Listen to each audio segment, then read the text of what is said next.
Yes good morning. સો આપણે નિફ્ટીની વાત કરીએ. નિફ્ટી ઓપન બાદ જ આપણે એક શાર્પ સેલ ઓફ જોયું. It is due to roll over effect. હમણાં જે રોલ ઓવર થાય છે, સો મને લાગે છે આપણે બ્રોડલી જોઈએ તો નિફ્ટીમાં જે આપણે 11th ઓગસ્ટના બોટમ લગાડેલા 24,300-350ના, ત્યારબાદ જે આપણે શાર્પ અપમૂવ જોયું up to the levels of 25,150. સો જેનો 0.618% રિટ્રેસમેન્ટ લેવલ આવે છે, ઇટ ઇઝ અરાઉન્ડ 24,650. સો કંઈક ને કંઈક હમણાં નિફ્ટી 24,650ના નીચે ટ્રેડ કરે છે. બટ મને લાગે છે કંઈક ને કંઈક આજની જે એક્સપાયરી આપણને જોવા મળશે નિફ્ટીની રહેશે 24,600 થી લઈને 650ના રેન્જમાં.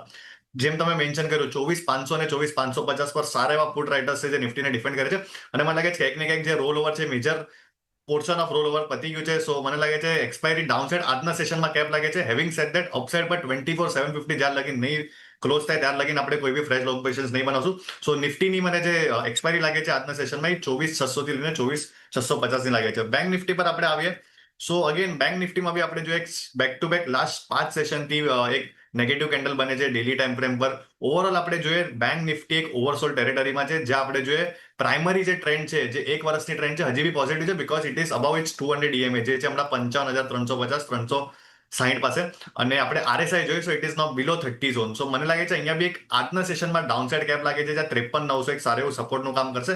અપસાઇડ પર 54,350 અને 54,400 જ્યાં લગીને બ્રીચ નહીં થાય ત્યાર લગીને કોઈ બી લિવરેજ લોંગ પોઝિશન નહીં બનાવશું. તો મને લાગે છે બેંક નિફ્ટી અને નિફ્ટી આવનારા નેક્સ્ટ 3 થી 4 કલાકમાં એક રેન્જમાં કામકાજ કરતા દેખાશે આપણને. રેન્જમાં કામકાજ કરતા દેખાશે અને એમાંથી ખાસ કરીને જેમ ધ્રુમિલજીએ કહ્યું 24,600 24,650 આ એક આજની એક્સપાયરીની રેન્જ રહી શકે છે.